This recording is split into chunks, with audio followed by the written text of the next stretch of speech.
Aujourd'hui, la France vit un séisme politique sans précédent.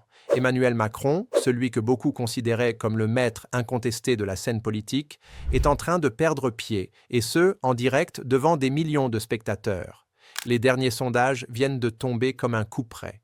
Bardella et le RN sont loin devant, et Renaissance s'effondre de manière spectaculaire. Ce n'est plus une simple crise, c'est une implosion totale. Les chiffres sont clairs et implacables. Les départs du parti montent en flèche, particulièrement parmi les jeunes avec Macron. En seulement 7 jours, le mouvement a perdu des centaines de membres actifs, signalant une rupture profonde entre la base et la direction. La fusion perçue entre Renaissance et le PS alimente le sentiment que le parti ne se soucie plus que de ses propres intérêts, laissant ses électeurs historiques en colère et déçus. Sur les réseaux sociaux, l'indignation est totale. La vidéo montrant Macron se rapprochant de Wolfgang Weimer a provoqué une onde de choc parmi les jeunes militants. Jordan Bardella n'a pas tardé à réagir. Une coalition sans majorité propre a échoué. Macron serait alors le président d'un gouvernement minoritaire PS grâce à la NUPES. La France insoumise, par son abstention, a intensifié cette humiliation, marquant un tournant historique pour Renaissance. Et ce n'est que le début. La vague de départ et la montée des rebelles au sein des jeunes avec Macron annoncent une bataille qui pourrait redéfinir complètement la carte politique française. Pendant ce temps, les sondages régionaux sont sans appel. En Île-de-France, le RN atteint 35%, éclipsant totalement le PS à 22% et Renaissance à seulement 14%. Près de la moitié des citoyens réclament des élections anticipées.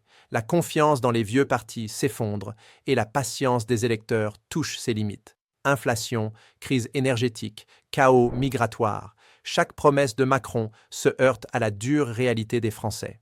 Et le plus frappant, c'est le recul personnel de Macron.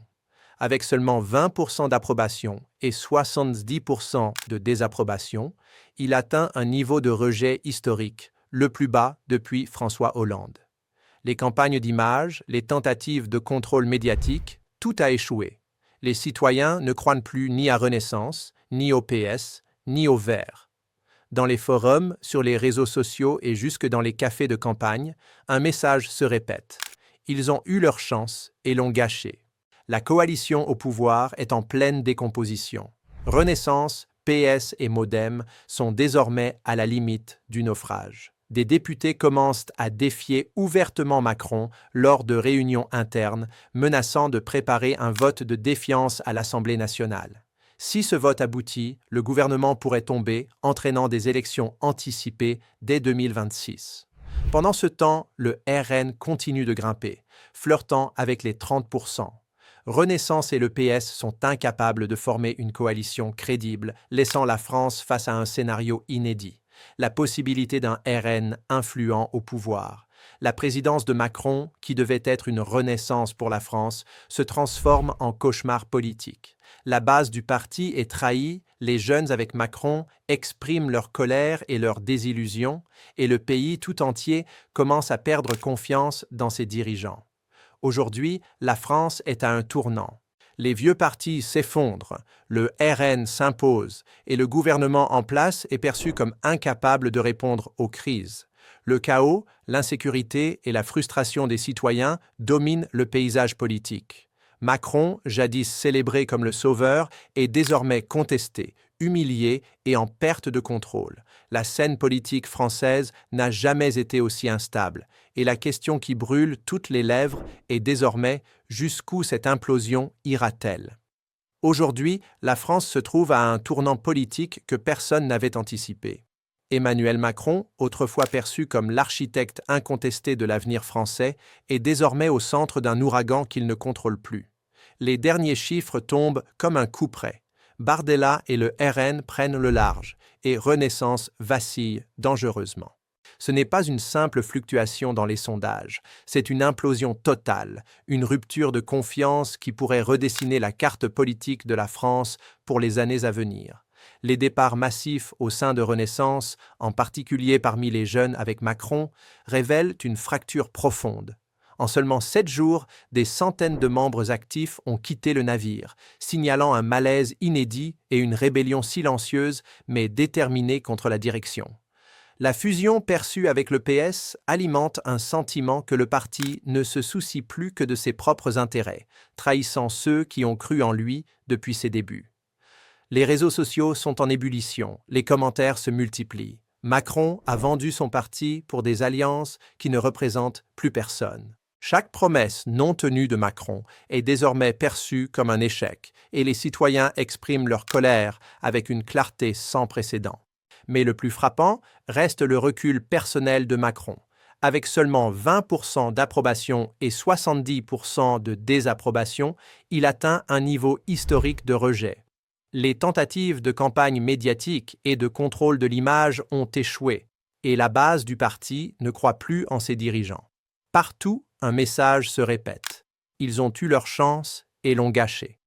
La coalition au pouvoir est à bout, et les députés commencent à défier ouvertement Macron, menaçant de vote de défiance à l'Assemblée nationale. Le RN continue de grimper, flirtant avec les 30%, et Renaissance et PS sont incapables de former une coalition crédible.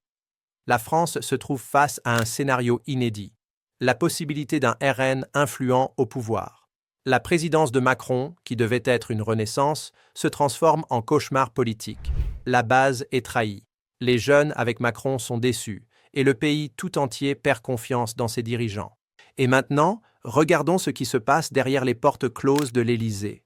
Les réunions internes révèlent une tension extrême. Des députés PS et Modem confrontent directement Macron, lui reprochant d'avoir détruit la crédibilité du gouvernement. Des voix s'élèvent. Si rien ne change, il faut préparer des élections anticipées. Certains insiders évoquent déjà un scénario où le gouvernement pourrait tomber dans les semaines à venir. Pendant ce temps, Renaissance cherche des sorties de secours. Think tank, retour au privé, retrait silencieux de la vie politique. L'ambiance est lourde, presque palpable. Macron, autrefois vénéré, se retrouve exposé, humilié et contesté comme jamais auparavant. Les jeunes militants expriment leur colère, décriant l'absence de direction, de vision claire et de réformes tangibles. Le chaos est devenu la norme. Les prix augmentent, la sécurité baisse, la politique énergétique et migratoire plonge le pays dans l'incertitude. Les citoyens ressentent chaque jour cette défaillance et la frustration monte. Renaissance et le PS ne peuvent plus former de coalition crédible sans alliance grotesque, laissant le RN en position de force inédite. Aujourd'hui, le constat est brutal. La France est au bord d'une rupture politique majeure. Les vieux partis s'effondrent, le RN gagne du terrain et le gouvernement est perçu comme incapable de répondre aux crises. Macron, autrefois symbole de contrôle et de pouvoir, est désormais contesté, exposé et isolé.